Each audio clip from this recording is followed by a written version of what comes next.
Et si, cette fois, les visiteurs du ciel n'étaient pas de simples comètes, mais le premier acte d'un plan? Imaginez, le 12 septembre de l'an 2025. Ce jour-là, l'humanité est à la veille d'un bouleversement. Deux objets immenses, baptisés Swan et Atlas, sont détectés fonçant droit vers le Soleil. Leur arrivée n'a rien du balai paisible des astres gelés. C'est un choc, une énigme surgit du néant. L'annonce circule d'abord sur les réseaux spécialisés, puis gagne peu à peu la une des médias internationaux. Les images captées par les télescopes automatiques sont analysées en temps réel, partagées par milliers. Ce qui glace le sang des scientifiques, ce n'est pas seulement leur taille colossale. C'est la précision effrayante de leur synchronisation. Swan et Atlas croisent leur trajectoire dans la même zone, à quelques jours d'intervalle, bien qu'ils surgissent de régions opposées du cosmos. Statistiquement, cela ne devrait pas arriver, à moins qu'une volonté ou une intelligence n'ait orchestré cette rencontre. Pour bien comprendre l'ampleur de ce hasard, il faut rappeler que la majorité des comètes connues arrivent à de directions et à des moments totalement indépendants. Le calendrier des passages de comètes célèbres, comme Halley ou Hale-Bopp, s'étale sur des décennies, voire des siècles. Rapidement, l'inimaginable surgit sur les écrans. Des signaux métalliques, des reflets de nickel et de cobalt, des éléments que l'humanité réserve à ses alliages les plus robustes. Swan pulse ses éclats, tandis qu'Atlas, lui, accélère brusquement, modifiant sa course comme s'il suivait des ordres secrets, défiant toutes les lois connues de la physique céleste. Des spectromètres spécialisés, déployés à Hawaï et au Chili, confirment la signature métallique. La lumière réfléchie n'est pas celle d'une simple poussière d'eau et de glace, mais évoque la surface d'un objet manufacturé, ou du moins enrichi en métaux rares. Leur halo, démesuré, projette une énergie qui dépasse de loin tout ce que la glace et la poussière pourraient générer. Les queues vibrent à intervalles réguliers, pareils à des moteurs en marche. Certains chercheurs murmurent le mot « mission ». D'autres parlent d'un signal, d'une intention dissimulée. Pour donner un ordre de grandeur, la queue de Swan s'étire sur une distance équivalente à 100 fois le diamètre de la Terre, et son intensité lumineuse varie toutes les 23 minutes, un rythme trop précis pour être expliqué par les seuls effets du vent solaire. Si cette synchronisation, ces empreintes métalliques et ces manœuvres impossibles ne relèvent pas du hasard, alors notre conception même de la sécurité planétaire s'effondre. Cela signifierait que notre système solaire n'est ni isolé, ni protégé, mais exposé, théâtre d'une opération qui nous dépasse, où nous ne sommes ni les maîtres, ni de simples témoins. Ce n'est pas la première fois que notre sentiment de sécurité est remis en cause par le ciel. En l'an 1984, le passage de la comète Iras-Araki-Alcock, très proche de la Terre, avait déjà suscité de l'inquiétude. Mais rien, jamais, n'a présenté ce degré d'étrangeté. Pour comprendre la portée de cette menace, ou de cette révélation, il faut suivre le fil des découvertes et lever le voile sur les indices qui ont bouleversé la science. Revenons sur chaque étape du puzzle, en explorant les parallèles historiques et les indices concrets. Remontons à la première anomalie détectée, celle qui a forcé les observatoires à revoir toutes leurs certitudes. Chaque indice a rapproché la vérité et accru le danger. Dès les premiers relevés, la communauté astronomique internationale s'est souvenue du cas d'Oumuamua, l'objet interstellaire détecté en 2017 qui avait lui aussi défié certains modèles, mais sans présenter une telle orchestration. Swan n'est pas une simple comète. Atlas n'est pas une anomalie ordinaire.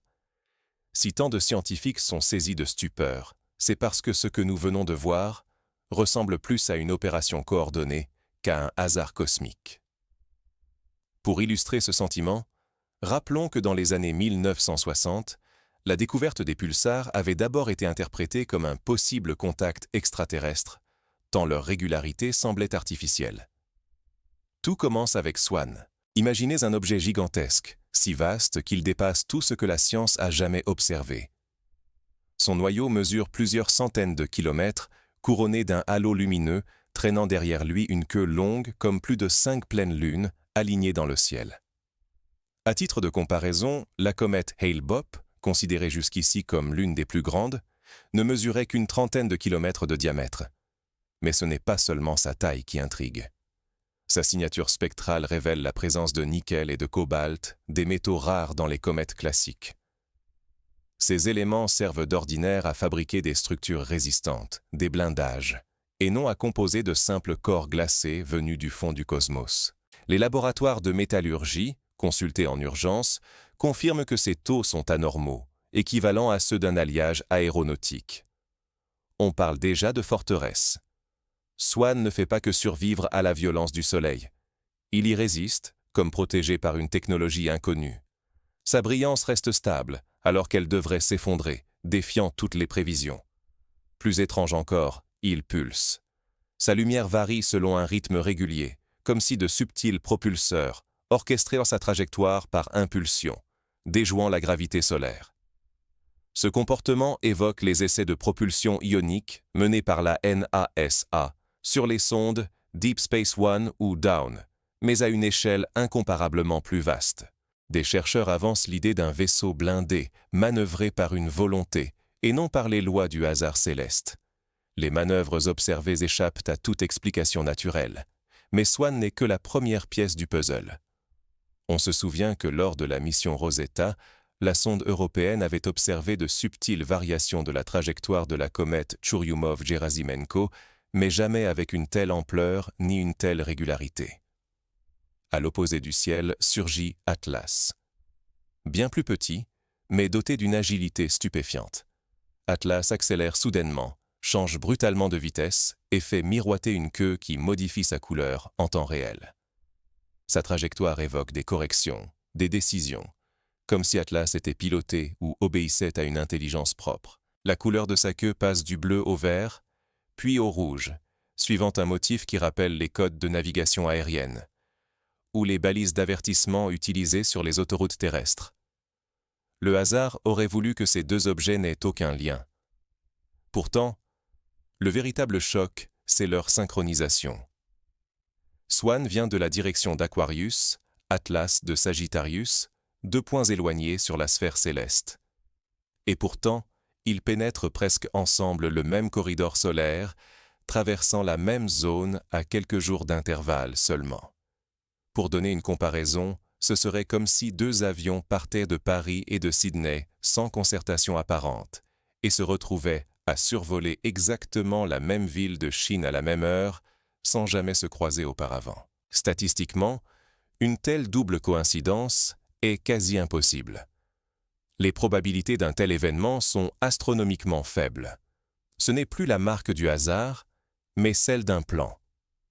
Les mathématiciens de l'université de Cambridge estiment la probabilité inférieure à 1% de milliard, si l'on considère la totalité des comètes connues depuis l'Antiquité. C'est lors de leur passage critique que le mystère culmine. Pendant 10 jours de blackout complet, quand la lumière du Soleil rend toute observation impossible depuis la Terre, SWAN et Atlas disparaissent. Leur rapprochement maximal, l'instant de possible interaction, s'effectue alors que tous nos instruments sont aveuglés, comme si ce timing était choisi pour nous priver de toute compréhension. Les astronomes rappellent qu'un tel angle d'observation défavorable n'avait pas été aussi problématique depuis le passage de la comète Ikeya-Seki en 1965. Face à ces anomalies, matériaux métalliques, manœuvres dirigées, synchronisation inouïe, disparition calculée, la science chancelle. Les hypothèses rationnelles s'effritent face à l'idée d'une mission, voire d'un contact orchestré. Ignorer ces indices, ou les abandonner à des institutions qui imposent le silence, c'est risquer de perdre notre capacité d'agir, de comprendre, et peut-être même de survivre à un événement susceptible de bouleverser le destin de l'humanité. L'histoire nous rappelle que l'ignorance a souvent précédé les plus grandes catastrophes, comme lors de l'éruption du Vésuve en 79 après Jésus-Christ, signalée par des signes que les habitants n'avaient pas su interpréter. Mais avant d'imaginer ce qui s'est joué dans le secret solaire, il faut remonter à l'instant où tout a commencé à basculer. Car certains indices semblaient déjà annoncer que l'histoire de Swann et d'Atlas n'allait ressembler à aucune autre. Les archives astronomiques, consultées en urgence, révèlent qu'aucun autre duo d'objets célestes n'a jamais présenté une telle combinaison de paramètres. direction, taille, comportement et timing. Et si ces objets étaient liés par une intention? Et si, au lieu d'observer l'univers, c'était lui qui nous scrutait, déployant sous nos yeux une chorégraphie précise? Cette hypothèse n'est plus de la science-fiction. Elle nous frappe de plein fouet, impossible à écarter. Dans l'histoire de la science, de telles remises en cause ont déjà eu lieu. Galilée fut condamné pour avoir affirmé que la Terre tournait autour du Soleil. Aujourd'hui, c'est notre place dans l'univers qui est remise en question. Au centre de l'énigme, un fait défie toute logique. Swan et Atlas, deux objets interstellaires venus d'horizons opposés, traversent pourtant le même corridor orbital, franchissant la distance solaire à quelques jours d'intervalle seulement. L'un surgit depuis la constellation du Verseau, l'autre répond depuis le Sagittaire. Malgré des origines séparées par plus du quart de la voûte céleste, leur trajectoire s'aligne à la perfection, comme si un rendez-vous avait été fixé depuis des siècles. En astronomie, on appelle cela une conjonction exceptionnelle, mais jamais elle n'avait concerné des objets d'une telle nature. Statistiquement, cette synchronisation relève de l'impossible. Les comètes banales se succèdent sur des décennies, voire des siècles. Voir deux astres massifs converger en moins de 10 jours, c'est exclure la coïncidence. Même les astronomes les plus sceptiques ressentent la tentation de parler de mission, d'opération planifiée. L'analogie avec les horloges atomiques s'impose. La précision ici dépasse tout ce que la nature nous a jamais montré. Les comportements de SWAN et d'Atlas aggravent le mystère. Atlas, le plus petit, surprend par des accélérations soudaines, dignes de propulseurs titanesques. Chaque poussée réclamerait l'énergie de plusieurs milliers de centrales nucléaires tournant ensemble. Swan, quant à lui, brille d'un halo inédit, ponctué de reflets métalliques rares et de pulsations rythmiques, comme si un contrôle précis guidait sa route. Les spécialistes en propulsion spatiale rappellent que la sonde Voyager, lancée il y a plus de 40 ans, n'a jamais pu modifier sa trajectoire de façon aussi spectaculaire. Face à ces anomalies, la communauté scientifique vacille. Les idées autrefois taboues circulent désormais en coulisses. Missions, balises, vaisseaux, drones. Et si Swan était une forteresse spatiale, un signal, une balise cosmique? Et si Atlas, vif et agile, était un éclaireur, un drone avancé? Peu à peu, la notion de hasard cède la place à celle d'intention. L'imaginaire collectif se nourrit alors de récits anciens, comme celui de la longue nuit dans l'Égypte antique, qui aurait été provoqué par le passage d'un astre inconnu. Puis la tension culmine. Le blackout institutionnel tombe comme une sentence. Les agences spatiales coupent brutalement l'accès aux données, prétextant la gêne solaire. Images, relevées. Tout disparaît au moment précis où Swan et Atlas atteignent leur périgée, là où leur secret pourrait se révéler. Ce silence, justifié par la prudence, prend des allures de censure. Cherche-t-on à protéger l'humanité ou à masquer l'inavouable? Les exemples dans l'histoire récente abondent. Lors de la découverte des sursauts gamma dans les années 60, l'armée américaine avait conservé le secret pendant plusieurs années. Face à ce vide, les astronomes amateurs s'organisent. Depuis leur poste de fortune, ils scrutent le ciel, traquent la moindre anomalie, refusant d'abandonner l'information aux institutions muettes. Mais leurs moyens sont dérisoires face à l'ampleur du phénomène, et chaque heure qui passe creuse le fossé entre la connaissance et l'ignorance. Certains installent des caméras à haute sensibilité dans des régions éloignées pour tenter de capter les reflets fugitifs des objets au lever ou au coucher du soleil. Car si une opération se joue devant nous et que nous n'en sommes que les témoins passifs, l'humanité risque de perdre bien plus qu'une découverte. Il s'agit de préserver notre capacité à comprendre, anticiper et réagir à un événement capable de bouleverser la civilisation tout entière. Sommes-nous prêts à rester des figurants dans une pièce dont les enjeux nous échappent totalement? L'exemple de la météorite de Tunguska en 1908, dont la nature exacte reste débattue, rappelle que notre passivité peut avoir des conséquences durables.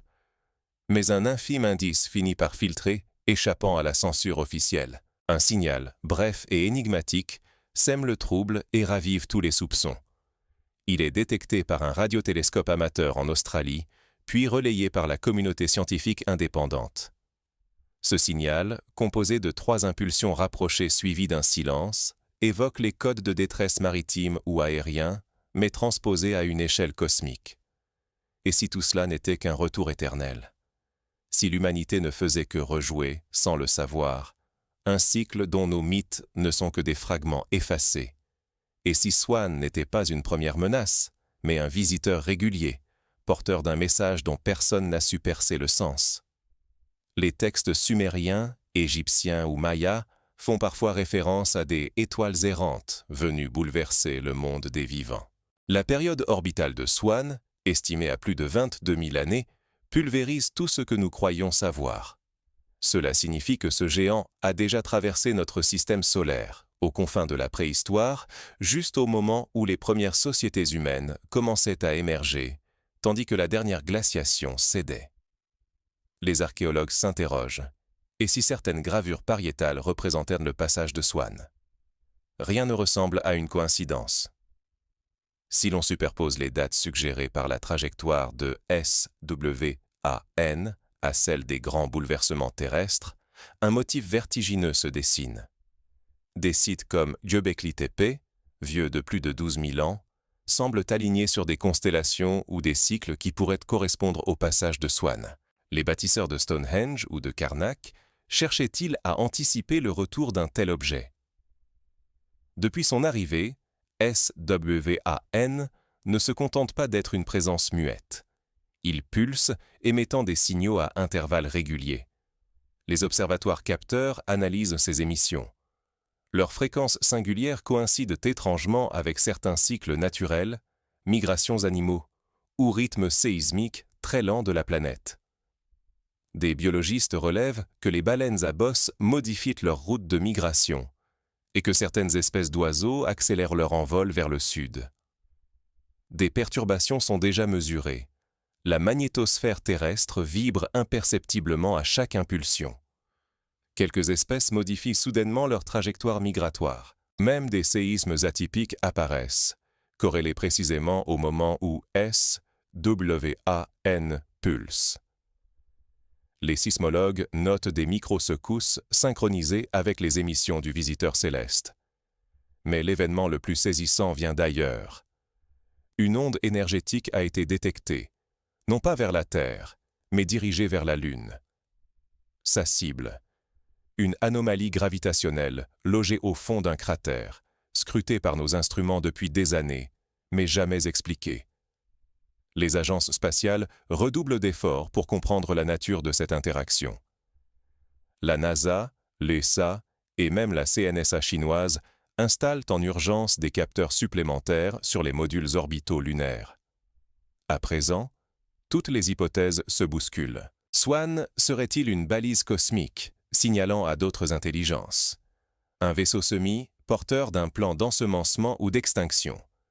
Ou bien un mécanisme conçu pour activer une transformation dès que certaines conditions sont réunies, ici et ailleurs?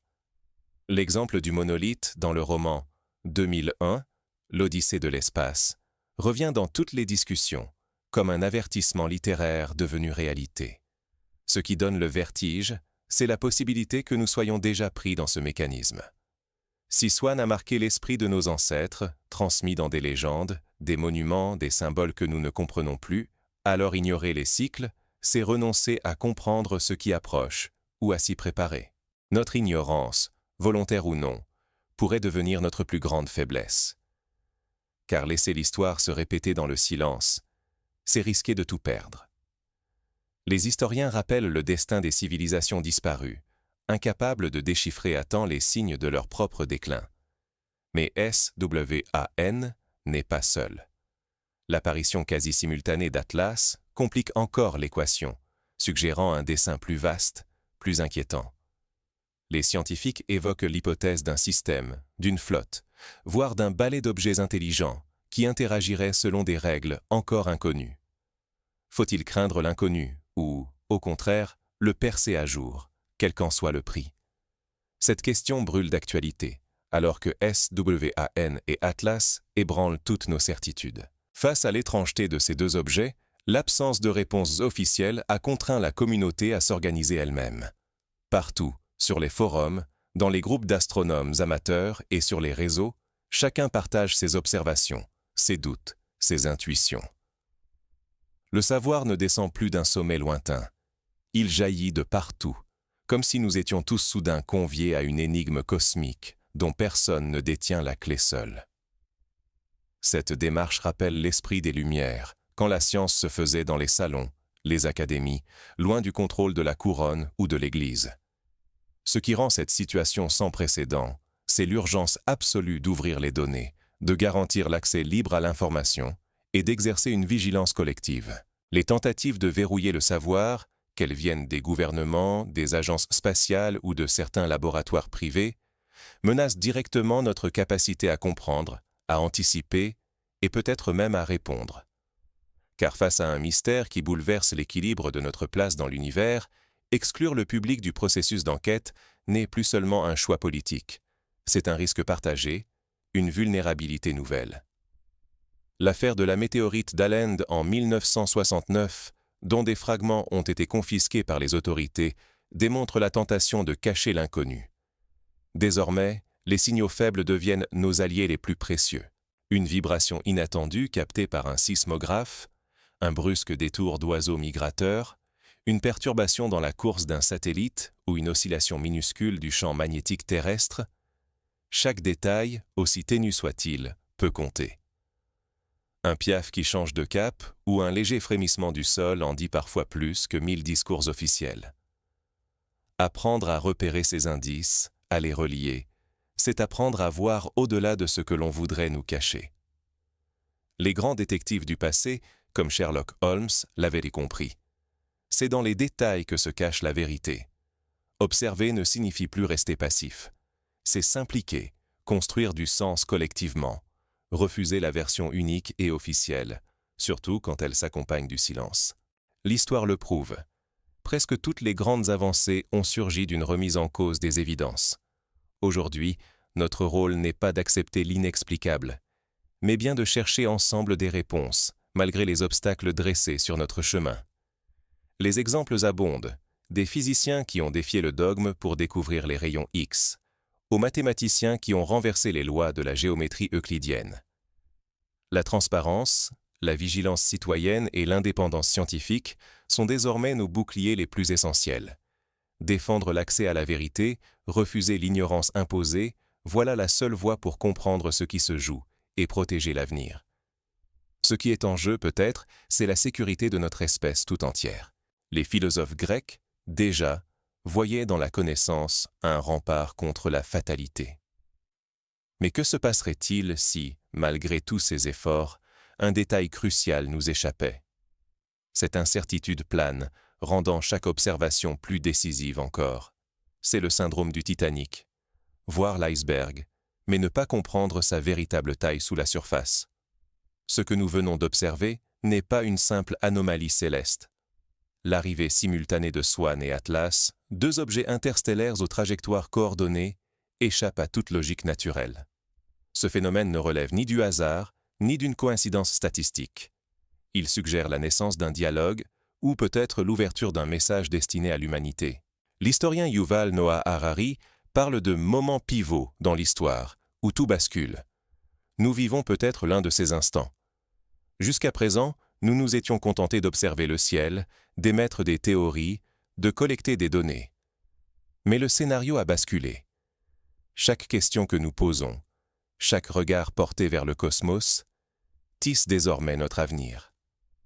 Nous ne sommes plus de simples témoins, mais des acteurs au seuil d'un récit qui s'écrit en temps réel. La grande aventure de l'astronomie, initiée par Copernic et poursuivie par Hubble, trouve ici un nouveau chapitre, peut-être le plus crucial. Accepter de détourner les yeux, de taire nos découvertes, c'est abdiquer notre pouvoir de choisir. Cela revient à laisser d'autres décider des vérités auxquelles nous avons accès, et à accepter que notre avenir nous échappe. La transparence, ou son absence, façonne notre capacité à comprendre, à anticiper, à évoluer. Les débats sur la liberté de l'information, déjà brûlants à l'ère du numérique, prennent ici une dimension inédite. Le risque ne se limite pas à manquer une avancée ou à ignorer un secret. Refuser ce dialogue, c'est peut-être passer à côté d'un avertissement vital, d'une opportunité sans précédent ou d'une révélation capable de transformer la destinée de notre espèce. Si Swan et Atlas sont les fragments d'une intention, si ce corridor temporel est une clé, alors nous devons choisir. Restons-nous passifs ou osons-nous franchir le seuil vers l'inconnu? Pour agir, il existe des pistes concrètes. Premièrement, soutenir les réseaux d'observateurs indépendants. Deuxièmement, exiger la publication en temps réel des données astronomiques brutes. Troisièmement, développer des protocoles citoyens pour l'analyse collaborative des signaux inhabituels. Enfin, rappeler sans cesse aux décideurs politiques que la vérité scientifique est un bien commun, non une arme de contrôle. Nous sommes à la croisée des chemins. La facilité du doute ou la force de l'engagement, la peur du mystère ou l'appétit de connaissance. Car le véritable danger, désormais, n'est pas l'énigme elle-même, mais notre refus de la questionner et de défier l'ordre établi de l'univers. L'humanité a déjà franchi des seuils par le passé. La navigation transocéanique, l'exploration spatiale, la compréhension du génome. Chaque fois, le choix fut celui du courage, non du confort. C'est ce choix qui nous attend aujourd'hui, face à SWAN et Atlas. La question n'est donc plus que sont SWAN et Atlas, mais